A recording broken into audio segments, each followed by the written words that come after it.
guest today is Kristyn Decker.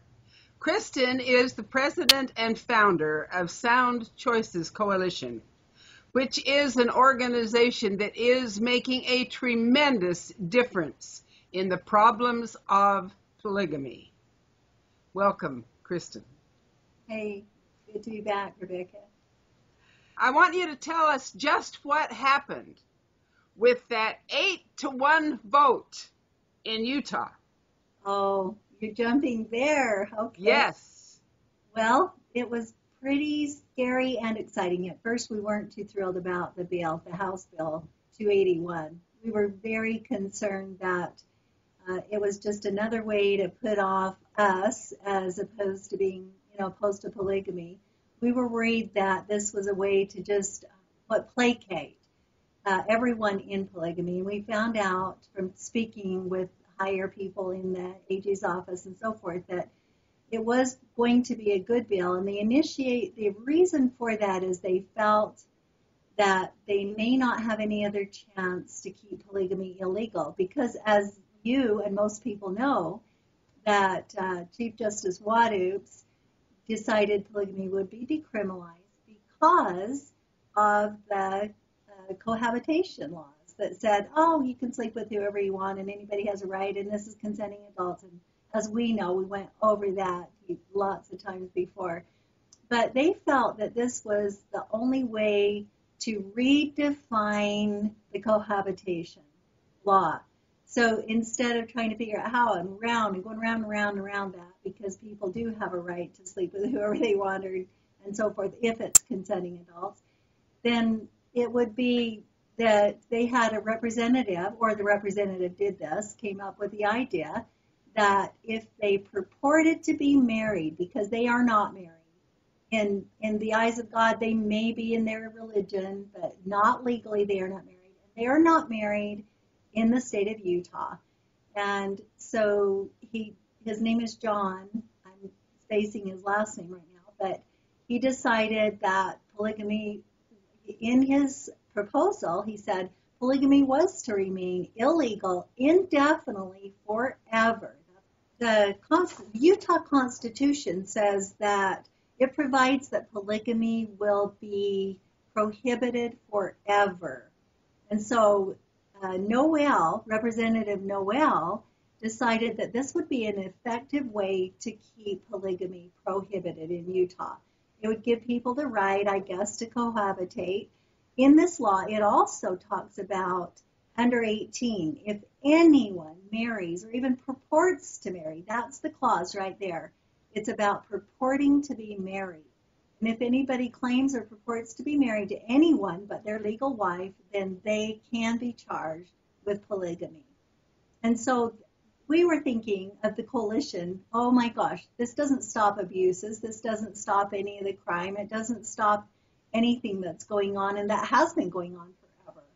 And so we were quite concerned about it and talked with different people, and they explained that still this gives the foot in the door. It's the only way they could see, Utah right now anyway, could see to put an end to it, because otherwise they worried that it would go on as it is, which is decriminalized in Utah, and that they would have no basis anymore for keeping polygamy illegal. So in defining that, we also thought of many of the situations that could happen. For an example, a young woman who wants to be married or thinks she wants to be married because she's been told she has to be in that polygamous communities and or in her mental mind of being coerced all of her life. So let's say she decides that she's going to marry a man with already other wives, or supposedly marry that man. She can no longer even claim to be married to him. If anybody outside hears that, if they claim that they're married, purport to be married, they can be charged with polygamy. So that does away with the sister wives show immediately. Or they can all of a sudden start calling themselves girlfriends or mistresses or whatever other titles they want to do and continue the show. But now the best part here that we see is that it still gives an opening to going into the homes and or doing some investigations if there's been accusations of any crimes or any illegal activities. For an example, in speaking to the person in the office, I said, so for an example, let's say that one of my cousins introduces me to his new plural wife, and he says, I want you to meet my wife, so-and-so. And I already know about incest or abuse or sexual abuse or anything, then I can call the police department, AG's office, anywhere, and report that they are purporting to be married, which is illegal. They are living polygamy. That makes it obvious. And therefore, they can knock on the door and say, we have come to investigate other crimes. We hear this and this and this and this. So it all opens the door for those investigations that could possibly lead into getting people for the other crimes that are being committed. For the other crimes that are being committed. Yes, yes. That is really a step forward, and I believe that it is, for this reason. Marriage was created for a legal binding contract for the safety of children. That's why countries created marriage and religions created marriage, for the safety of a family and children. There is no safety of family and children in polygamy. There isn't. And in fact, the pro-polygamists are the people that showed up at the Capitol to complain about the bill being passed, and they did not want it to pass, of course. Their complaint was that they had a right to claim whoever they wanted to claim and love that person as being married to that person. And they said, we deserve the same rights as anybody else who's married. And yet they don't even exist in plural marriage anyway. A woman does not have marriage rights, even if she claims she's married to that man. Basically, the women don't have, plural wives do not have legal rights anyway. And we've discussed this before. They want to be able to purport that they're married because that makes them feel good, that they're not just a mistress or a girlfriend or someone else. But they don't have those rights anyway to be married. They are completely concubines and mistresses in so many ways. The rights that they do have are to go get welfare checks and or to get on food stamps. Now, do they want to be legally married? Do they want to really claim their wives and then have that the men be responsible for all of their children, for the DNA test, for the blood test, for the legal responsibilities? They want to be able to claim those rights without working, or I don't know, I want to say deserving, but that's probably the wrong word, but without the acceptance of the responsibility that goes with the marriage. Thank you. That's it. Without the acceptance. They do not, none of these husbands, in fact, one of the women up there was one of the Kingston women that talked about that, and it was shameful, actually. If you could show the picture of his neglect and abuse of those wives and children in their homes and the shambles they live in, it would just make you sick. And yet she wants to be able to call him her husband and say, I love him, and we're married. And he's my husband. There's really no marriage there. Well, of course, you and I know that according to their religious beliefs, those women are sealed to them for time and all eternity. In other words, they're property. Oh, yeah. But they don't have the status of a legal wife in the United States of America. They don't. And they don't want it to be legalized because that would require the men, the responsibility to take care of those families and children. And hasn't polygamy historically maintained and protected the sexual freedom of the men? And the responsibility for that sexual freedom went to the women, the children, and the taxpayers. Absolutely. Totally, completely. Yes, absolutely.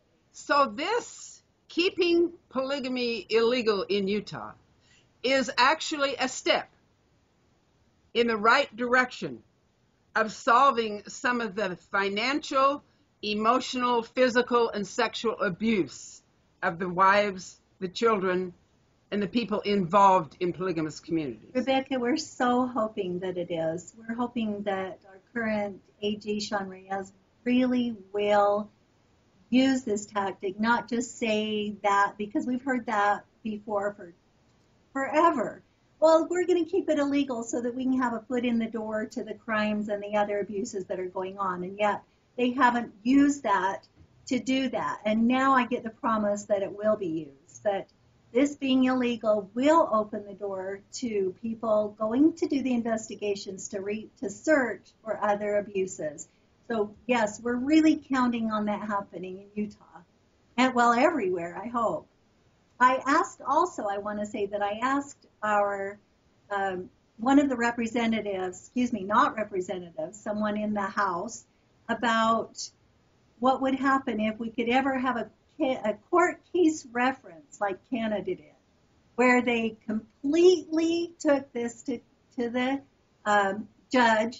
Chief Justice Bowman, as you know, in Canada, and decided that polygamy would forever remain illegal, and they would prosecute polygamy. And they basically, what they said is that we have such a liberal United States, liberal thinking, too many people who think polygamy is a choice, too many, and of course we disagree. We think that that's just ridiculous, because from what I hear from everywhere all the time, that when I speak, and so we hear this from men and women everywhere, is that they are against polygamy. They do not condone it. There are a few here and there that say, oh, well, whatever, if they want, and if it's consenting adults. But basically, we know that the majority of polygamy is a religious requirement that damns women to hell, and it damns women to hell if they don't comply, be silently obedient, Absolutely. and give up their minds, their bodies, and their dreams. Absolutely. For their salvation. And then they think it's a choice because they've grown up from the time they're babies believing that's what they have to do. And yeah, this is my choice.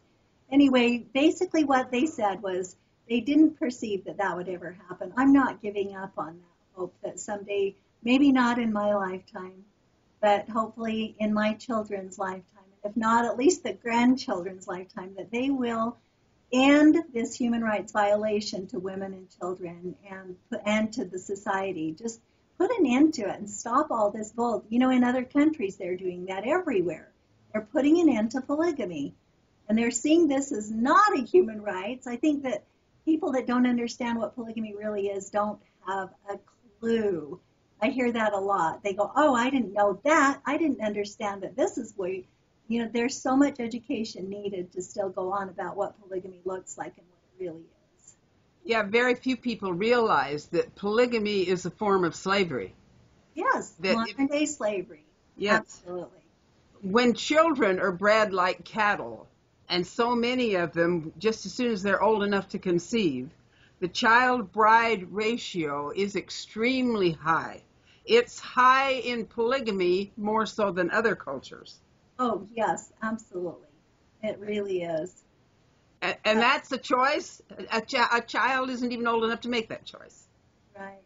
I know I cry all the time about the articles I read about child bride marriages and these little girls who are being forced and raped and told that's what they have to do, and they have to have all these babies if they even survive themselves because they're babies. It's just horrendous. Yes, it is. It's unspeakable. It should not be going on in the United States of America. You're right. Kristyn, can you give us an update about the federal trials that are going on in Colorado City and in Hilldale, Utah? They're actually taking place in Arizona, and they are about Colorado City and Hilldale. And what that is the federal government has come in for years now and taken many, many depositions from all sorts of people who've left or who've been abused by the police department in either Hilldale or Colorado City. And they're trying to get these people finally ousted.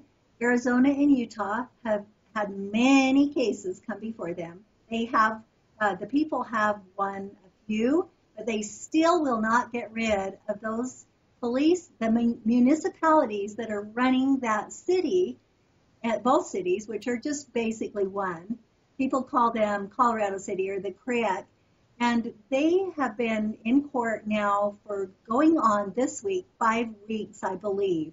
They have asked people from all over to come and witness about the human rights violations that Warren's people, the police, the municipality, the governors, the lawyers, not their lawyers, they're not FLDS, but the people who run the city, the mayor, the police department, the fire department, everyone are basically, and have been for a long time, as we know, Warren's Gestapo.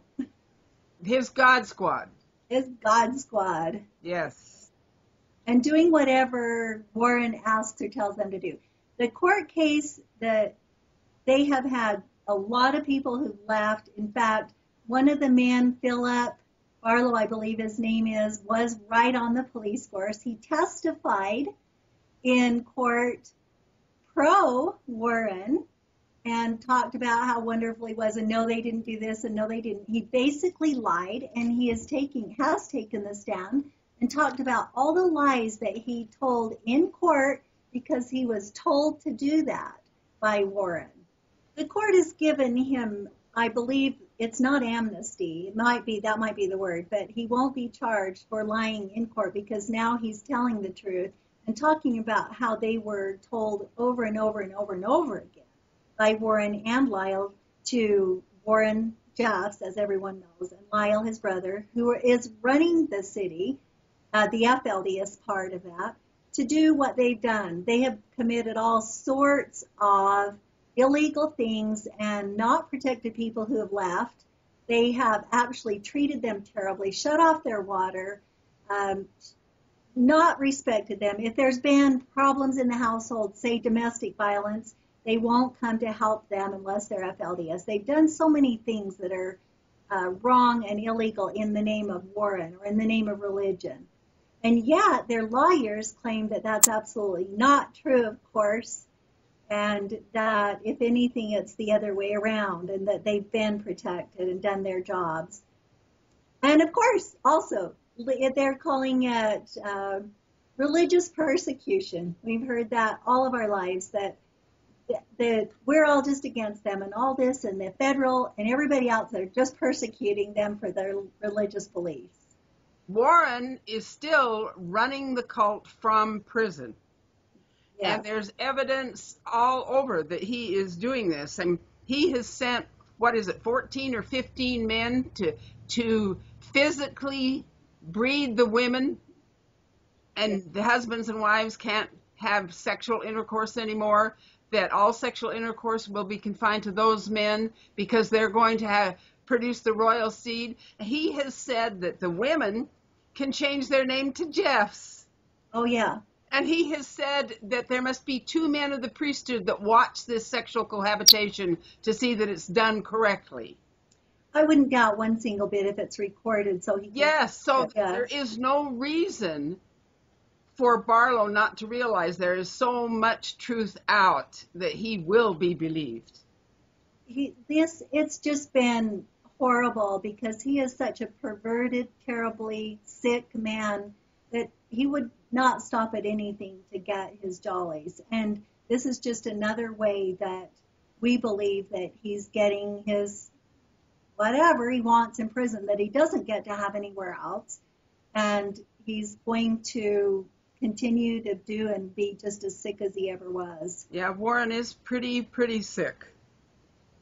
But there's been so many, the movie Sons of Perdition, the Prophets Pray. There's been so many exposés on what Warren has done that it is absolutely horrible what's been able to go on in those towns all this time. Yeah, we're just still appalled. So is everyone, clear across the United States, that he's still able to even speak and lead. He is literally raping women from prison because they're following his edicts because they've been told to their whole lives, and they're terrified not to follow those edicts. So if they want a child, and then here's another thing. Recently, someone who left told me higher up person told me that even when those young girls are impregnated and they don't have to be married, they're married to Warren, you know, those girls that go in, they could be 12, 13, 14, or wives to other men. And even when they're impregnated, those women their babies are taken from them to be raised by other women or men. And they're raised literally Hitler-like to hate their parents, to disobey them, to do whatever the prophet says they're to do. So it's just insane. This is one of the things that really baffled me, that when a man goes to prison for life for such horrible crimes, that he has the right to have all that communication to run his cult from prison and keep up the terror. I don't understand that. I don't think he should have rights in prison. No, none of us do. We don't get that either. Why is he able to control and manipulate these young girls and brides and children from prison the way he does? It's uncalled for. And it's horrible. Yeah. And then the assumption that polygamy is a choice when they can see so many cult leaders that have done this. Warren's not the only one. Look what Orville LeBaron did. Oh, Look yeah. at the murders that he committed. Wikipedia said maybe 30. Now they think maybe 40. They haven't found all the bodies. This is a continuing saga of insane polygamist leaders. It is. It is. And one of the things that I think people don't realize is that all of us who have left polygamy know this, that we were told and raised from the time we were born that we must protect the principle of plural marriage at any cost. At any cost. Right. That means lying, cheating, stealing, whatever it is that's required to protect the principle at any cost. This is not about choice, and we keep saying that over and over and over again. The abuse, the girls don't want to tell because they're to protect the principle. If somebody beats them up, if their husband beats them up, they aren't going to tell people because they're told to protect the principle. Right. And it just goes on and on and on. And that's why we believe that the government needs to step in more than they ever have before and end these, because there are abuses that I cannot tell people enough how much polygamy in itself is harmful to men, women, children, and society. The concept that there is very good polygamy and there is bad polygamy is an untrue concept. There is no good polygamy because polygamy itself is a subservient, abusive situation. For example, if the men had to share their one and only mate for the rest of their life with a bunch of brother husbands, they would feel like killing somebody, yet they think that that's wonderful and the women should do it and it's not abusive. That's nuts. Yeah, my ex-husband, whom I lived polygamy with, told me that. He said, if you had another husband, I'd kill him. There's no way. There you go. I believe that's the way it is. Women are required to do things men would never, ever think about doing. So I am so hopeful that someday, if not in my lifetime, that someone wise enough up there in the federal government, it might take them to do it, will finally look at this United States again, look at polygamy like Canada did, put it to court, and end these human rights violations once and for all. Polygamy is an extreme human rights violation. Yes. In and of itself. The propaganda that it's going to be wonderful is simply propaganda, because there's a proven fact that human rights violations are in direct proportion to the distance between the powered and the disempowered. Polygamy disempowers women. They age out. He marries younger women. They have no voice. They're going to go to hell if they say anything, lose their children. We know how it goes.